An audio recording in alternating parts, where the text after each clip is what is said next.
Le collectif des partis politiques et des personnalités politiques engagées pour la libération du canton Bissau ont été en ligne de mire le dimanche 21 juillet 2023 à la Chambre de commerce en présence de la presse nationale et internationale, les ressortissants résidents ou de passage à Libreville.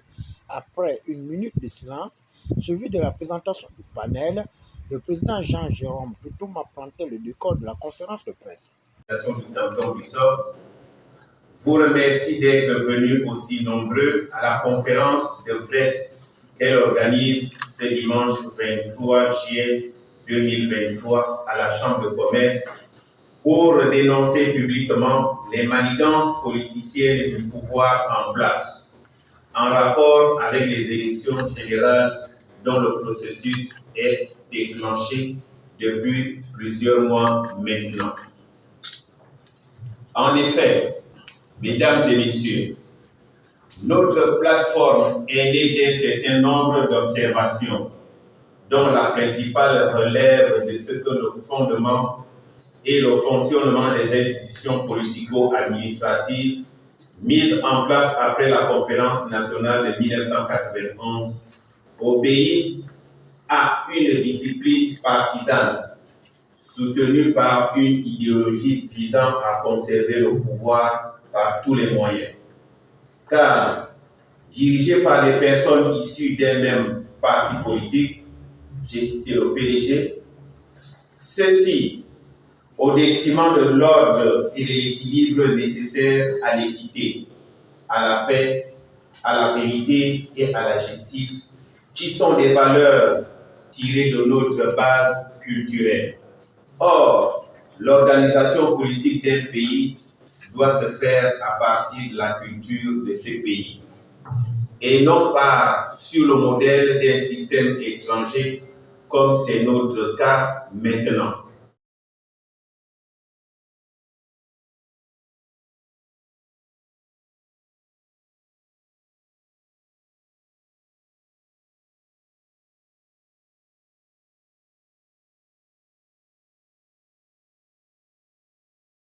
Après avoir planté le décor, Jean-Jérôme Toutoum, face aux enjeux, n'a pas hésité à dénoncer avec la dernière énergie la mise en œuvre du déroulement des élections générales dans le canton Bissau qui semble fausser la réalité.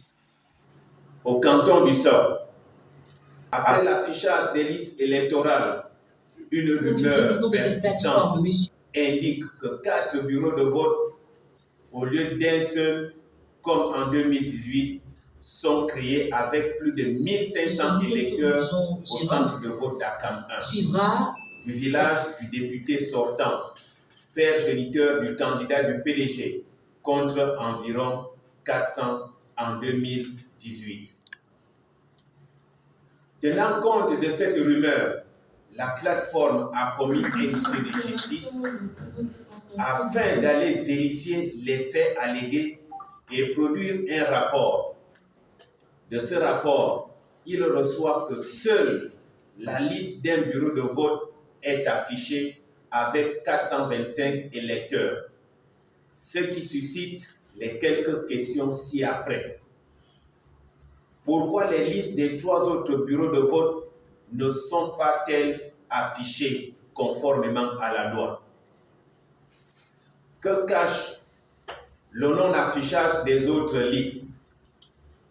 Est-il vrai que le nombre d'électeurs de ce petit regroupement de 3 villages est passé de 400 électeurs environ en 2018 à 1500 en 2023?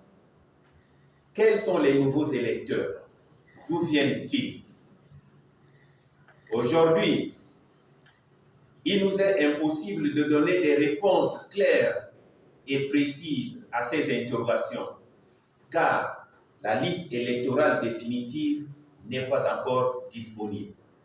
Cependant, nous soupçonnons fortement que, sans remettre en cause l'intégrité des personnes enrôlées, nombreux de ces nouveaux électeurs n'ont aucun intérêt dans notre canton.